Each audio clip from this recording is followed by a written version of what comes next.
Muchas gracias al ingeniero Byron Alexander Hidalgo Gómez. Sobre este tema de la importancia ecosistémica de la Reserva Forestal Protectora de la Cuenca Alta del río Mocoa, vamos a abordar el tema el clima y la hidrología en la Amazonia andina. Está con nosotros el profesor Santiago Roberto Duque Escobar, biólogo, magíster en biología, línea de ecología, asesor científico, es actualmente miembro del Consejo Científico, asesor del convenio Insumos Técnicos para la Delimitación de Ecosistemas Estratégicos, humedales y páramos, en las cuencas priorizadas para su protección y para la regulación hídrica como medida de prevención del riesgo del Instituto Humboldt de Colombia. Actualmente está en los siguientes proyectos: estudio para el acotamiento de la ronda hídrica de los ríos Mulato, el Hacha y la quebrada Yaguarcaca en la zona urbana de los municipios de Mocoa, Florencia y Leticia, departamentos de Putumayo, Caquetá y Amazonas. Este es un convenio 588 con Corpo Amazonia. Actualmente es profesor asociado al Laboratorio de Limnología del Instituto Amazónico de Investigaciones y la Universidad Nacional de Colombia, sede Amazonia, trabajos integrales en manejos y humedales amazónicos, entre estos en territorios indígenas de la Amazonia colombiana. Damos la bienvenida al profesor Santiago Roberto Duque Escobar, que nos va a hablar sobre el clima y la hidrología en la Amazonia andina. Solicitamos a los asistentes hacer absoluto silencio para escuchar estas importantes disertaciones que tenemos hoy acá, para que no tengamos inconvenientes a la hora de escucharlos. Profesor, muy buenos días, bienvenido. Muchas gracias. Muy buenos días a todos. Muchas gracias a la invitación que nos han hecho. Es muy placentero ver tantos jóvenes de edad y jóvenes de espíritu como nosotros, que estamos acá enfrentando una realidad. Soy amazónico, vivo en Leticia y trabajamos desde la academia por este área geográfica tan maravillosa. El día de hoy inclusive nos ha servido como elemento de inicio porque el agua es la fuente más importante de vida para el planeta. Las especies de la biodiversidad que aparecieron hace 2.500 millones de años nacieron en los mares primigenios del planeta. Nuestras sociedades humanas o nuestros ancestros están ligados al agua en todos los territorios de otros continentes. Así que el agua es fundamental. Como lo vieron para los Kamsá, como lo vieron en las otras presentaciones, el agua es el elemento fundamental. Me han pedido dictar una charla un poco general, pero para darle mayor realce a lo que ustedes están haciendo el máximo esfuerzo para proteger y para conservar para las generaciones futuras. Y lo más importante es que la Amazonia no es solo Amazonia, la Amazonia tiene el vínculo más grande que es la cordillera. Por eso esta charla se llama la Amazonia andina. La Amazonia no solamente es la llanura amazónica por donde discurren los grandes ríos, sino que todo nace, comienza y el principio es los Andes. Siguiente diapositiva. Para poder conocer la Amazonia, para poder conocer el agua, tenemos que tener datos, tenemos que tener registros de datos para poder comprender tanto el clima como la dinámica hidrológica de nuestros ríos. Ese ya es un gran problema. En un estudio que estamos terminando en estos días sobre el río Mulato, apenas logramos capturar 14 estaciones que nos recoge en alguna medida un historial sobre los datos de la cuenca.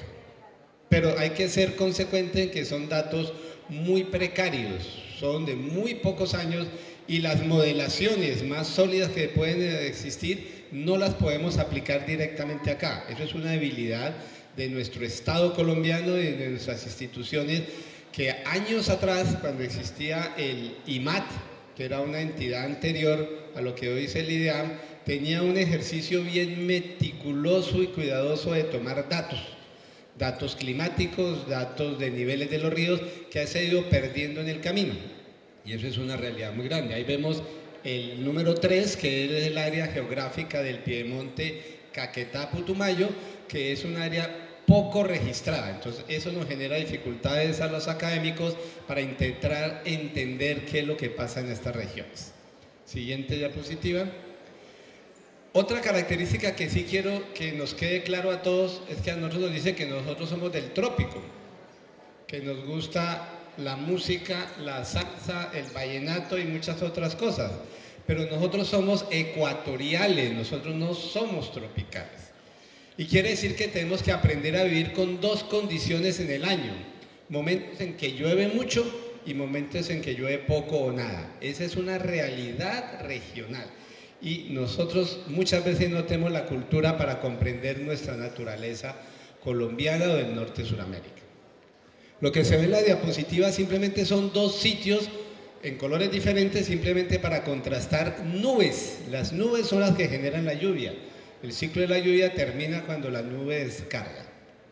Entonces se ubican las nubes algunas veces muy al norte y otras veces muy al sur, dependiendo de la época del año. Ahí ven que la posición de mitad de año es la posición más norte, que llamamos septentrional, y la posición de abajo es la posición más sur, que llamamos meridional. Siguiente diapositiva. Y vemos, por ejemplo, aquí esta posición.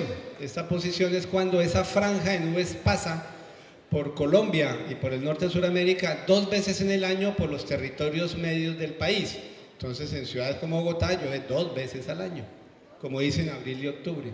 Siguiente diapositiva.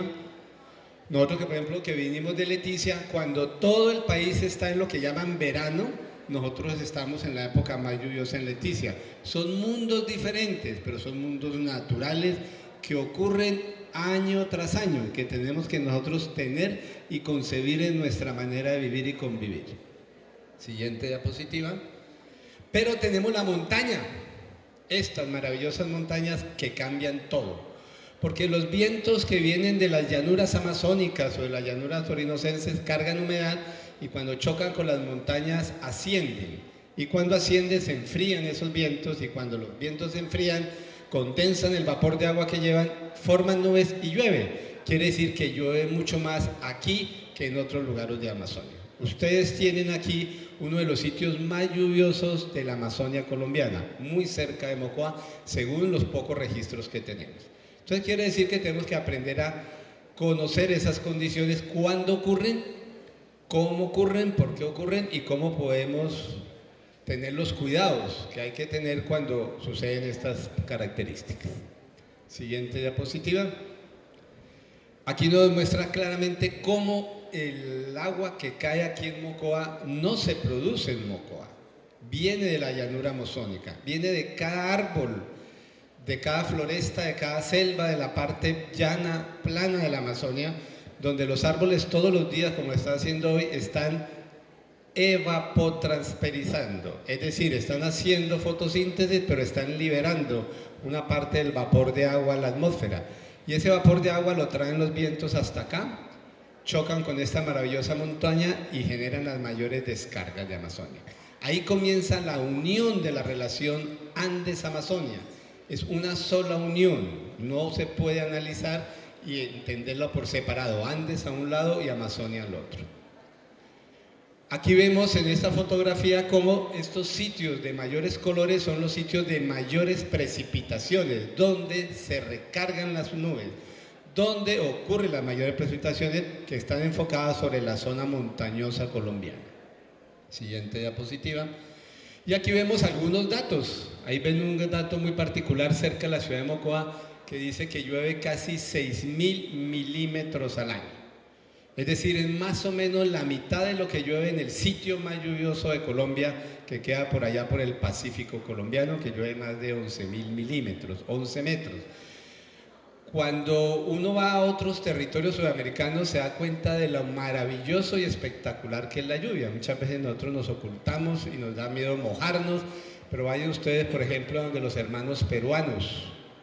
Perú, aunque tiene Amazonia, es uno de los países más secos del mundo, porque toda su costa occidental no llueve. Lima, la capital de Perú, nunca llueve.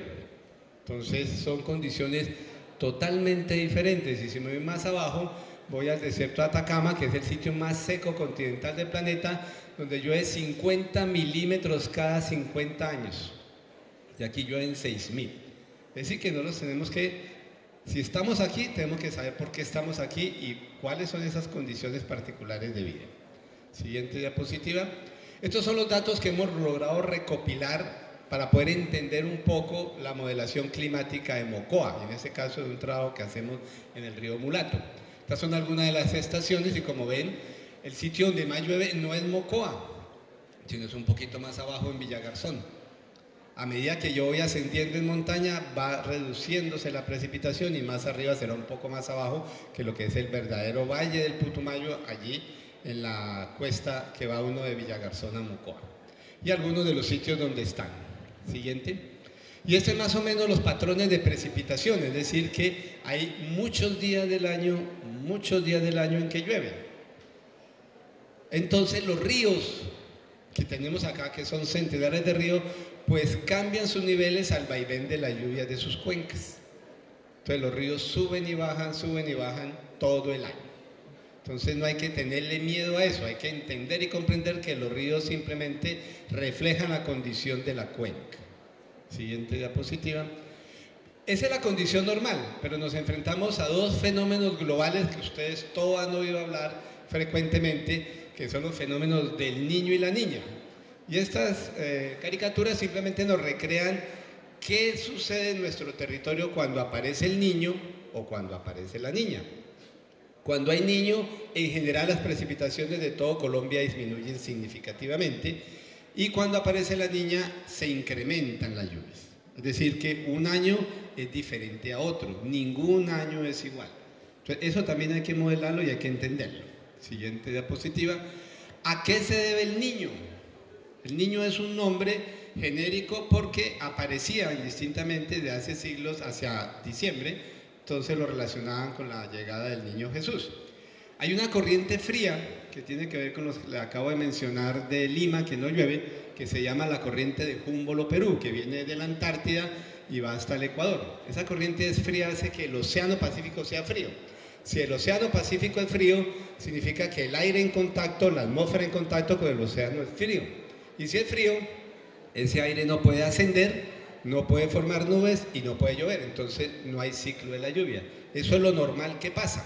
Y como tenemos la cordillera de los Andes como una barrera especial, entonces cuando hay fenómenos normales funciona como les hemos mencionado. Esta es la condición normal. Cuando llega más o menos a la línea del Ecuador, esa corriente de Perú se va océano adentro y se va hasta Oceanía, es decir, hasta el otro lado del planeta, por allá por Asia. Y acumula el agua caliente por allá que hay en Asia, en Oceanía, que no se venga para acá. Esa es la condición normal. Entonces, existen los ciclos del paso de las nubes que habíamos visto antes y no existe ni niño ni niña. Siguiente diapositiva. En la condición niño que vemos acá, la corriente del Perú desaparece. Por algunas razones todavía no muy entendidas por la ciencia, los vientos que jalan la cordillera merman su potencia y la corriente desaparece, entonces el niño, ¿qué sucede? Se vienen esos mares cálidos desde el otro lado del continente y llegan al borde occidental de Sudamérica y por ejemplo cuando hay niño en Lima llueve.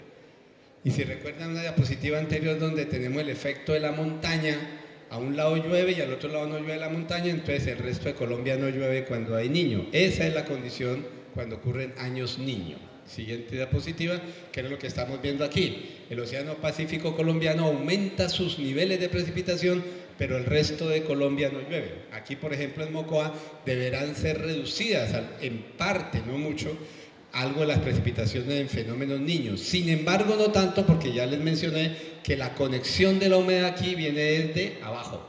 Viene de la Amazonia y de la floresta amazónica, que hasta aquí llega la humedad de la evapotranspiración de todos los árboles de la Amazonia y recargan aquí en estas maravillosas montañas. Eso es muy bueno, que significa que la Amazonia tiene un manejo propio que no lo afecta tanto ni niño ni niña, por fortuna todavía, por la gran cantidad de bosques que aún conservamos. Y el fenómeno de la niña, que es lo contrario, es que la corriente se vuelve muy fría, entonces se enfría el océano Pacífico y entonces al otro lado de la cordillera, como no llueve al lado occidental de la cordillera, al otro lado lloverá, que es lo que pasa normalmente en Colombia. El año 2012-2013, recuerden que se inundó buena parte del territorio colombiano. Bueno, Colombia se inunda todos los años, sino que en el 2012 se inundaron los ricos, se inundaron las familias ricas, se inundaron los barrios ricos, las ciudades ricas, las fincas de los ricos, y por eso el país por primera vez creó un fondo que llamó Fondo de Adaptación para ver cómo salvar sobre un problema que es una naturaleza normal, que simplemente es desconocer que la naturaleza funciona así. Siguiente diapositiva. Entonces, ¿cuándo ocurre el Niño? Cuando sube 0.5 grados toda la gran masa del Pacífico. Y ocurre Niña cuando baja aproximadamente 5 grados. Parece poco, pero recuerden que es una masa oceánica la más grande del planeta. Se necesitan algunos datos como números de meses particulares en que ocurran estos periodos de cambio global que ocurren en el Pacífico para poder generar esos dos fenómenos que nos afectan tanto.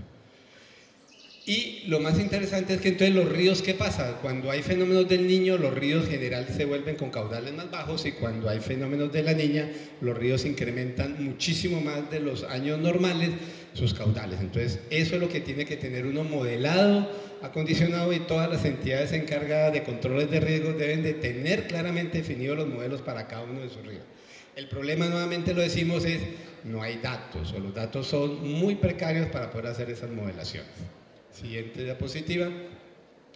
Y por eso podemos hacer pronósticos. Existen algunos modelos como estos que podemos pronosticar. Estos son trabajos desde el 2002 hasta el 2012 que se han hecho a nivel mundial para pronosticar los cambios de caudales de los ríos de diferentes magnitudes de acuerdo a estos dos fenómenos que siguen y seguirán ocurriendo esporádicamente cada 2, 3, 4 años dependiendo de la condición. Pero tenemos otro agravante mucho más grande que va a futuro, y es que estamos modificando el clima del planeta. Ustedes han oído hablar de cambio climático, cambio global. Pues esa diapositiva simplemente nos recrea que hacia 1908, 1910, las sociedades humanas comenzaron de manera paulatina y meticulosa a cambiar el clima del planeta. ¿Recuerdan ustedes en su historia de bachillerato? 1910, la gran revolución industrial, es decir, el uso de los combustibles fósiles como la fase fundamental de desarrollo de la expansión económica del planeta. Ahí comienza paulatinamente el incremento de la temperatura que sigue y sigue todavía. Siguiente diapositiva. Y se deben a que incorporamos en la atmósfera unos compuestos que deberían estar en concentraciones menores. El primero es el dióxido de carbono, ahí está la evolución en los últimos 30 años, y el metano. ¿El metano qué es? El metano está en los lagos, las lagunas, en muchos lugares naturales. El metano no solamente es una producción humana o de actividad industrial, sino es natural. No ha sido muy bien modelado, pero hay que tenerlo en cuenta en el entendimiento del cambio climático. Siguiente diapositiva. Y estos son los responsables de esos cambios. Nuestras sociedades modernas tienen la culpa directa de estas transformaciones de las condiciones de la temperatura del planeta. Siguiente diapositiva. Según las modelaciones, desde 1850 a 2050 ha subido el promedio 2.3% la temperatura del planeta. Se preguntarán por qué traigo a colación eso. Pues porque va a cambiar la humedad del planeta, va a cambiar los ciclos de lluvia en todo el planeta a raíz de eso. ¿Cuál es uno de los elementos más importantes? Este es un trabajo muy reciente que salió, y si ustedes se dan cuenta, miren dónde está Mocoa, miren dónde está el piedemonte colombiano, una zona altamente intervenida y deforestada. Aquí, la ciudad de Mocoa, tenemos fotografías aéreas de hace 40 años que ya mostraban la devastación de todos los bosques de lo que hoy es el casco urbano de Mocoa. Entonces, debemos ser consecuentes que hemos hecho acciones negativas contra la naturaleza, y lo que hace la naturaleza es cobrarnos de una u otra manera esas acciones históricas que se nos olvida, pero no somos responsables de esos problemas. Esto es un análisis muy interesante de una profesora de la universidad que está trabajando el tema de deforestación y de incendios en la Amazonia. No solamente está acabando los bosques porque los deforestamos, sino porque los quemamos, los transformamos para otros fines. Y aquí hay una evaluación del 2001 hasta el 2010 y vuelven a notar en coloraciones, en algunos años más que otros, el piedemonte. donde estamos, está fuertemente transformado. Por eso, el hecho de que estén ustedes aquí presentes para pelear por lo poco que nos queda de la Reserva Forestal de Mocoa, pues hay que pelearlo porque es lo poco que nos queda medio prístino, por lo menos como gran masa boscosa en este lugar. ¿Y qué nos espera a nivel amazónico? Estos son modelos que salieron hace unos años en publicaciones donde demuestran que la gran mayoría del bosque amazónico va a desaparecer hacia el 2100. Es decir, se va a sabanizar, va a disminuir a la mitad más o menos la precipitación de toda la cuenca amazónica. Recuerde que si no hay bosques, no hay humedad, y si no hay humedad se va a transformar la humedad y la precipitación de la zona andina o piedemonte andino donde están ustedes ubicados. Así que no solamente depende de lo que hagamos acá, sino como es un concurso global, toda la cuenca dependerá de lo que los hermanos de los países o de las zonas bajas de la cuenca hagan, nos afectarán a nosotros. Y aquí está el efecto de la deforestación. Como se dan cuenta, puede generar en unos sitios elevaciones de la precipitación y en otros sitios disminuciones severas. Así que es un tema muy complejo, muy amplio, pero hay que tener en cuenta a ver cómo lo podemos manejar. La siguiente, ya para finalizar, traigo simplemente dos relatos de dos grandes humanistas y conocedores de este mundo, como es Albert Einstein y Mahatma Gandhi, y ustedes lo leen y se darán cuenta si lo que ellos dicen que todavía sigue siendo cierto o no. Para concluir, queremos aprovechar de una vez que el 20 de noviembre esperamos en este auditorio, si podemos conversar con nuestra rectora amiga del ITP, invitar también a nuestro colega que nos invitó hoy, que tiene un espaldarazo para tener tanta gente, muy bueno. Vamos a hacer la socialización del acotamiento de la ronda hídrica del río Mulato, 20 de noviembre aquí en Mocoa. El ejercicio es un ejercicio técnico, pero también social, de buscarle las mejores salidas a una problemática que no solamente pasó en el Mulato, sino en otros ríos de la región, pero que va ligado a unas nuevas tendencias, esperamos muy favorables del Ministerio del Ambiente, en darle salidas a la problemática de las rondas hídricas.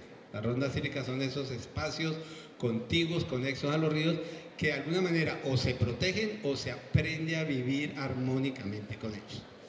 Y eso es lo que vamos a mostrarles el ejercicio que logramos hacer durante todo este año. Y nuevamente muchas gracias, y la fotografía simplemente nos recrea dos mundos en un mes de diferencia, como la naturaleza era tan bonita y luego la naturaleza simplemente modifica las condiciones al vaivén de unas condiciones naturales, en su gran mayoría, que pueden ser un poco aceleradas por procesos humanos, pero hay que tener en cuenta dónde estamos viviendo. Muchas gracias.